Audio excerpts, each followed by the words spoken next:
Tai šiandien kokia tema, Mindaugai?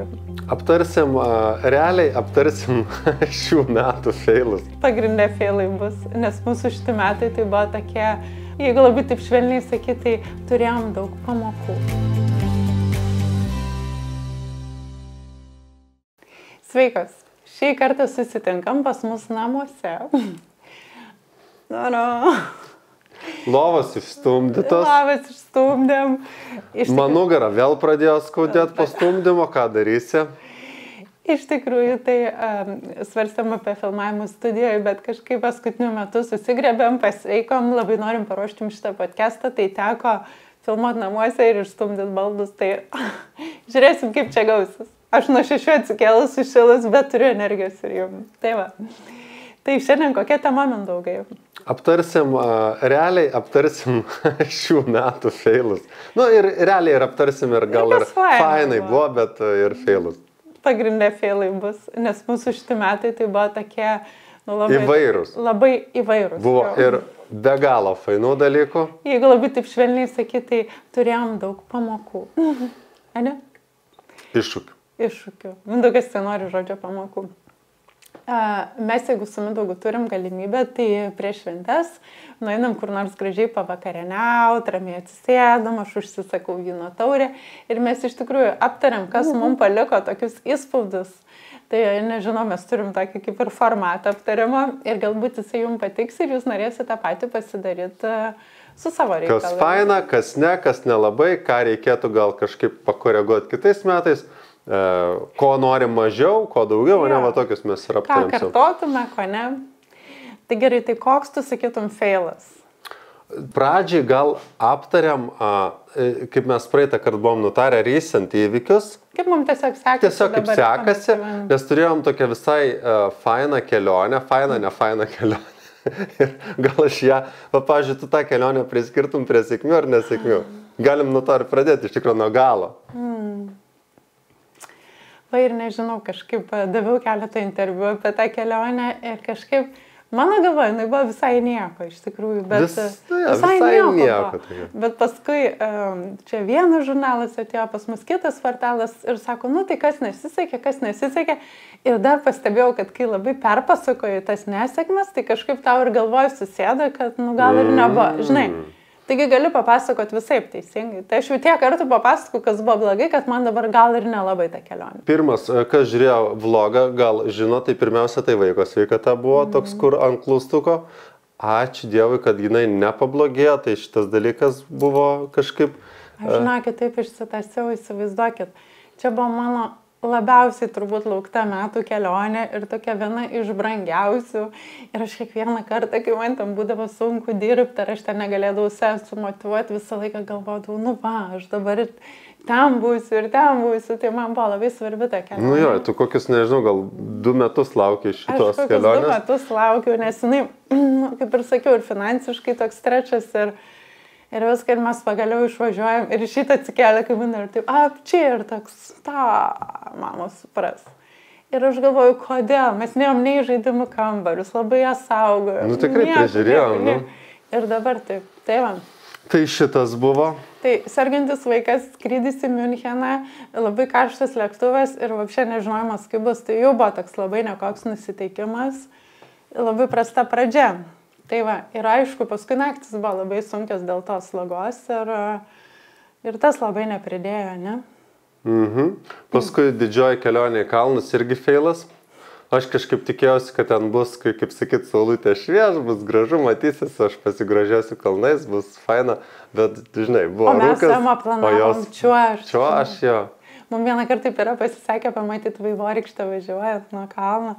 Tai Ema taip, mama, gerai, šiemet bus dar fainiau. Dar fainiau bus, Tai didn't happen, sušalau, aš ten su Kamila dar bandėm pasikelti į tą aukščiausią, ten rūkas, nieko nesimato, failas. Tai paskui ten leidomės, paskui, vienu žodžiu. Tai va, tai toks didysis buvo planas, kad mes čia su Emute čiuožinėsim. Ir taip nepasisekė per tą pirmą važiavimą. Nežinau, gal Emutė norėjo man įspūdį padaryti gal ką, bet jinai tiesiog kažkaip pametė save ir nukrito. Ir sulaužė apkaustą ir aš nemačiau, kaip jinai krito. Bet jūs įsivaizduokit, kad po to žmonės, kurie kėlėsi tuo liftu. Bugeliu, ne? Jo, jie atvažiavo prie mus ir paklausti, ar viskas gerai, ar nereikia pagalbos, ar nereikia ten greitosios. Tai man kaip mamai, tai va, po to Emutė čiuožti nenorėjo.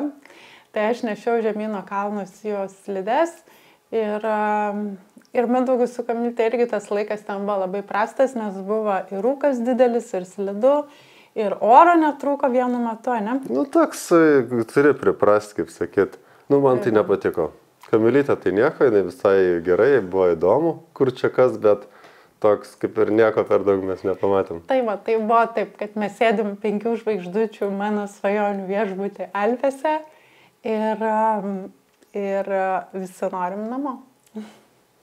Ir dar, aišku, tas, kai sumokė ten po 1000 eurų už naktį ir paskui, kai būna tokių nesėkmių, tai, dar būna toksai, ir brangu, ir nieko praktiškai negalim toksai. Apart, buvo faino momentą, aišku, ten aplinka faina. Bet sako, kad jeigu būna nefainas momentas, tai paskui reikia dar po 10 labai fainų, kad atsvertų. Tai va, paskui aš į galą irgi apsirgau, prasidėjo man tokios važiavimo žemyn, tai toks. Jo, tai prasilaikė man ibuprofeną. Mūsų metų kažkiek laukta kelionė nuėjo žik. Tai va. Tai, ką darysi? Tai va, tai mūsų tokie metai, tokia pabaiga, taip sausau. Aš tai dabar sakyčiau, pradėjom nuo metų galo, tikėkime pagerės, dar turim 2 savaitės. Gal pradedam nuo pradžių. Nuo metų pradžių. Tai aš dar vieną, kaip tu manytum, ar čia feilas, ne feilas, ar, irgi, ale pamokos. Taip, mes bandėm išsileisti, mūsų vienas iš tikslų šių metų buvo išsileisti naują produktą arba bent 2, minimum 2. Ir buvo viskas užrašyta, detalizuota ir pradėjom to klausimu dirbti. Tai kas buvo? Susiradom chemiką, italą. Atrodė fainai, atsiuntė pavyzdžius, viskas gerai, susimokėjom, feilas. Praradom ir pinigus, visiškas feilas. Paskui pagaliau aš ten išieškau, suradau Ameriką, irgi labai stiprią chemikę, su ten 20 metų patirtim, ten atsiuntė pavyzdžius, produktus, kosmosas, mes ten jau skrojom, galvojom, pagaliau bus moterim, nerealūs produktai. Minus 10 štukų. Ne, šiaip. Susimokėm už tą formulę ir prieš 3 formulės ir prieš paleidžiant turėjom gauti produktus, kad patys protestuoti ir tada jau leisti plačiai. Jau suformuluotus, padarytus, kaip sakyt, jau, va šitai bus jūs. Aš žinot, labai tai Rūta vos neapsiverkia. Jau ten net nebuvo. Tai va, tai vėl tos pinigus kažkaip nurašėm, bet, Tai Rūta pradė taip ant delno, žiūri kažkoks vos ne baltas, sluoksnis, kažkoks glitimas. Neapsijungė tie ingredientai, buvo visą kitą ir aš kažkaip... Visiškai pasitikėjimas nukrito ir mes 2-3 mėnesiam iš šitą dalyką kažkaip buvo taip užpikau aš. Nusivylimas ir to kaip ir apleidom keliam mėnesiam, nes toks buvo tikrai loseras. Turėjom 2 gamintojus ir vienas ir kitas mums nepasiteisino. Kažkaip, žinot, gerą produktą pagaminti yra sunku ir dėl ingredientų, ir dėl aplamai, ir dėl... reguliacijų visų, kaip jie jungiasi, nesijungia. Tai irgi paimam finansinę tokią... Tai dabar kitais metais turim tą patį tikslą, jau yra pozityvių ženklų, bet, kaip sakė, dar baisu per greitai, nes dar didesnės sumas investuota. Bet gerai, tai žmonėms įdomu, tai kiek vieno produkto, pavyzdžiui, pasigaminimas kainuoja? Tai dabar mes dar ne pabaiga, bet suinvestavę į tą naują, kuris, sakau, su potencialu, tai dabar suinvestuota netoli, man atrodo, 15 000 ir dar laukia panaši suma. Dabar dirbam prie pakuočių ir prie kitų. Jo, tai bus kokia, gal 40 plus. Ir aš žinau, kad man merginas rašys Rūta, tai gal iš karto visą liniją. Tai va, su tą liniją mes ir pabandėm. Pabandėm su linija ir dabar leisim po vieną. Pradėsim nuo vieno. Dabar pereinam į tokį smagesnį įvykį. Tai mes su Mindaugu pagaliau po 10-11 metų kartu apsivedėm. Šitas buvo ir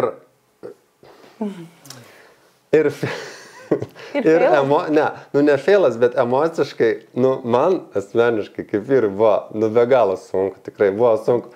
kiekvieną dieną aš straglinau, ten su draugu eidavau kavos gerti ir verkdavau, jam sakydavau, man taip sunku emociškai, mane taško.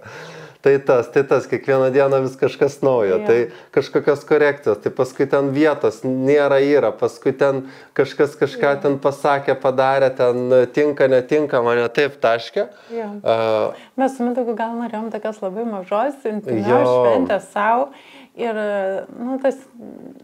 tas kažkaip nenugulė labai gerai iš pradžių mūsų plačioji šeimoje. Jo, tas nenugulė. Tai, tada iš vis gal nedarysim, tai taip.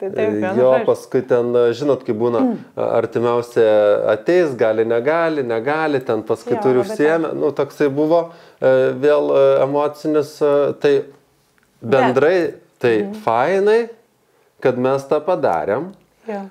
Šventė buvo smagi, ceremonija, aš iš vis ten to raudonų kilimo eidamas, aš ten tiesiog jau lėtai, ir tu sako, ko tu taip lėtai? Aš mėgavausi tikrai to visų momentų. Ten kaip fotografas sako, kodėl tavo vyras išsišiepęs visada. Tai aš kažkaip jaučiausi laimingas. Bent jau toks dalykas, kad vesdamas mane buvo laimingas. Tuo momentu jaučiausi laimingas, man buvo labai faina, tai nežiūrint to viso prieš, to pasiruošimo, tai buvo be galo faina, tai toks kaip sakyt highlightas ir paskui dar didesnis highlightas, kuris praėjo be didelių feilų, tai mūsų dviese kelionė 2 naktim, pirmą kartą per 4 metus į Italiją. Tai man buvo šitas metų įvykis, sakyčiau. Aš kartočiau, Italijoje, žinokit, tas viešbutis. Jeigu norėsit pavadinimą, parašykit man asmeniškai. Viešbutis, pusryčiai. Pati ta Tuskanė, ar Tuskanė, jo, ten mes tam. Toskanos. O gal mes ir buvom iš esu, ten mes jau prie vandens buvom. Tai vienu žodžiu, šitas buvo amazing. Dar vienas pliusas prie mūsų metų, tai dar vienos nakties kelionė į Stokholmą. Irgi buvo good. Irgi buvo fai. Dabar dar grįžtant prie vestuvių, tai mes kažkaip su Mindaugu labai džiaugiamės, kad tėtis dalyvavo vis dėlto. Šitas tėčio sveikata buvo jau važiavo žemyn ir kad jis sudalyvavo ir kad visai gražiai viskas praėjo, tai aš džiaugiausi, kad mes paėmėm tokį laiką, nes mes, tarp kitko, planavom daryti rugsėjį spalį. Bet tada jau ir buvo per vėlų. Dabar praėjo, kiek čia nuo tų vestuvių, nuo gegužės pabaigos, nuo gegužės pradžios. Tai mūsų Mindaugo tėčio jau nebėra dabar, bet kažkaip jisai visuose mūsų vestuvių video ir nuotraukas. Ir dar visai gerai atrodė. Ir dar gerai atrodė. Ir bendravo, tai visai buvo smagu. Tai toks brangus atsiminimas, kuris irgi taip atrodė, kad gal tuo metu buvo sunku išspausti tą. Tai šitas buvo didelis pliusas. Ir tai prie tų gal minusų, net ne feilų, bet tokių sunkesnių, tai jo tėčio visa liga, tokia, kuri tęsiasi nemažą laiką ir išėjimas, tai sakyčiau, prie tokių emociškai tokių, kur šiaip mus bendrai, kaip mūsų Rūta tas suartino, taip tokios naujos buvo patirtis. Ten važiuoti į Klaipėdą, su tėčiu būtas paskutinės dienas, paskutinės savaitės. Tai tas, kaip sakyt, ta aplinka kažkaip mes ir tvarkėmės. Tai vėl prie tokių, sakyčiau, sunkesnių etapų šių metų jo tėčio. Tai va, o aš dabar iš tokių šviesesnių momentų, ką atsimenu, tai turbūt Santropezą, ne? Santropezas yra mūsų highlightas, man atrodo, 10 dienų, saulė, visa šeima ir tos vyninės, jūra, šiltas oras, ten Santropeza visas vaibas toksai, mes ir su Rūta kartu išeinam. Ne? Man tai man irgi kažkaip labai šitą mūsų buvo tokia viena geresnių, gražesnių kelionių su visa šeima. Ir nežinau, ar mes šiemet kartosim, ne šiemet kitais metais. Tu už? Aš tai noriu, bet aišku. Bet mes dabar galvom gal važiuoti į Ameriką, tai mes finansiškai galim rinktis arba tą kelionę, arba tą. Aš tai žinot, impulsyvesnis, tai aš žabė. Prieš tai jau galvom būtinai važiuosim į Ameriką, čia be problemų, mėnesių laiko, visa šeima išsinuomosim kemperį. Dabar, kai pabom šitą 6 dienas kalnuose su sergančiu vaiku, su Mindaugo prasta sveikata ir su nuotaikom visom, tai aš jau nenoriu dabar mėnesio kelionę po naują šalį. Mūsų kemperiukų per Ameriką, aš žinokit, ryščiausi išvažiuoti kitais metais birželio gale ir grįžti Liepos taip gale nuo New Yorko pusės iki Los Andželo su kemperiuku. Jei turit patarimų? Čia tas variantas, kai labai gerai skamba, bet aš žinokit, nežinau, ar aš pasirašysiu. Tai va, tai tokie. Nu jo, visi vienoj tokia, žinai, erdvė mėgot.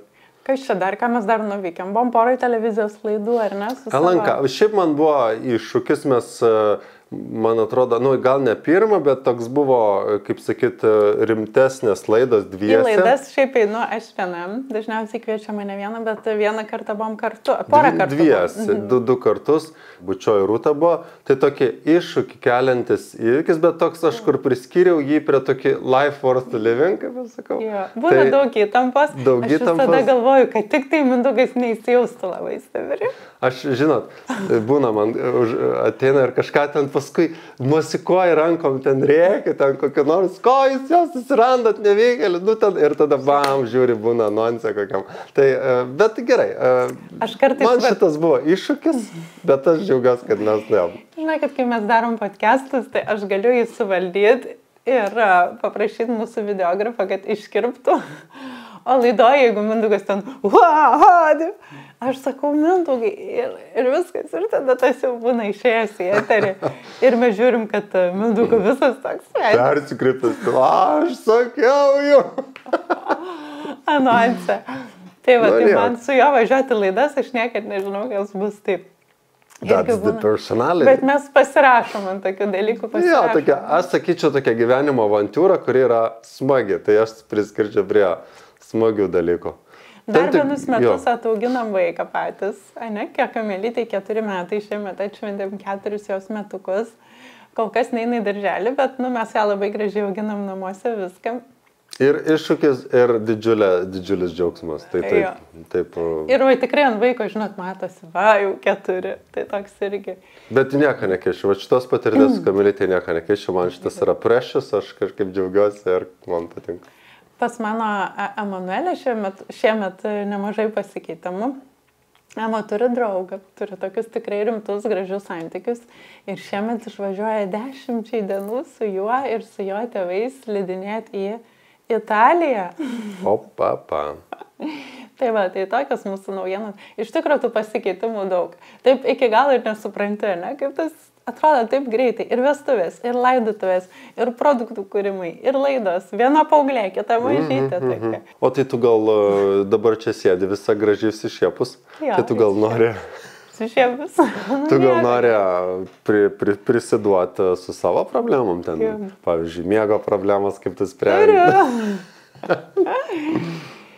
Mes kartais su Mindaugu sakom, kad reikia truputėlį pakalbėti ir apie tokias realias problemas, su kuriuo mes susidurėm.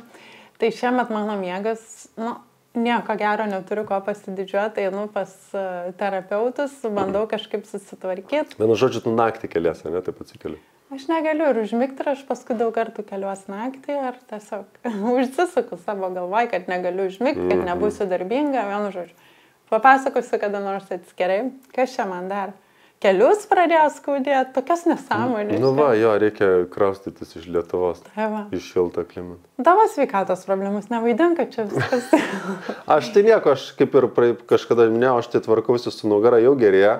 Aišku, dabar pastumiau tą lovą, tai biški pablogėjo, bet bendrai gerai. Ir atsisakiau kavos, mano didelis pliusas. Aš tai buvau po 5-4 cups. Pirmą naktį dabar... Nežinau, per kiek laiko mėgau 9 valandas ir neprabudau, tai ir lengvai užmėgau, tai yes. Ir aš dar norėjau tai pridėti prie savo verkšlenimo toliau. Įsivaizduokit, jisai gerdavo 5 puodelius per dieną, o pirmom kelionės dienom visiškai atsisakė kofeino. Tai jūs įsivaizduokit, ką reiškia turėti vyrą, kuris pripratęs prie kavos ir nusprendžia jos atsisakyti. Man buvo taip sunku.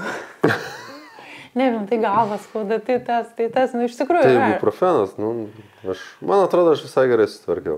Ne, iš tikrųjų gerai susitvarkiai. Tai va, tai žodžiu, taip mes ir stumėmės. Aš sakyčiau, stumėmės šiais metais. Aš tai sakyčiau, kad visai mes neblogai, bendrai neblogai. Kokie 7? Nežinau. Tarp 6-7. Aš tai šiais metais tokia jaučiuosi truputį susibaigus iš tikrųjų. Bet dabar va gal į galą tokį pakelimą pradedu jaust, kad jau žinau, kaip su savim tvarkytis, nes Mindaugas jis toks stabilesnis, o mane tai žinokit, tie įvykiai, tas ligos, kažkaip labai nutaško. Bet praeitą savaitę išleidom tėvus mano mama išvažiavo su tėčiu beveik 2 mėnesių kelionį po pasaulį toliau, kurie ten važiuoja į Karibų salas, ten, wow, ir aš taip žiūriu, dar prieš išvažiuodamas tėtis su broliu važiavo į žygį, tėčiu mano beveik 80 metų, tai Mindaugui pasakoja, kad apsisprendė su motociklu važiuoti per tas sniegus. Tai aš kai žiūriu savo tėvus, tai galvoju, nu... Aš galvoju, čia tik etapas, kad, žinot, gal su sveikata prastai, gal taip, nes pasižiūrėjus į tėvus, ne, tai atrodo, kad, aš savo neleidžiu sakyti, kad, čia blogėja gyvenimas, prastėja, metai bėga. Man tai atrodo, kad kažkaip, ką darei iki ten, nežinau, 40, kavas, visokios ten, gal mažiau sporto, maistas prastas, viskas pradeda matytis ir paskui arba tu pakeisi, arba ne. Tai ir viskas. Smart. Tai mes keičiam. Mes keičiam labai intensyviai šiandien. Tai toks buvo mūsų šitas podcastas, toks mūsų metų aptarimas. Aš labai norėčiau su jumis truputėlį pabendrauti ir kad jūs komentarą parašytumėt, kas jums buvo fainiausia šiais metais ir kas nefainiausia. Tai būtų toks feedbackas, aš skaitau visus komentarus ir jų labai lauksiu. Smagu susitikti. Ate.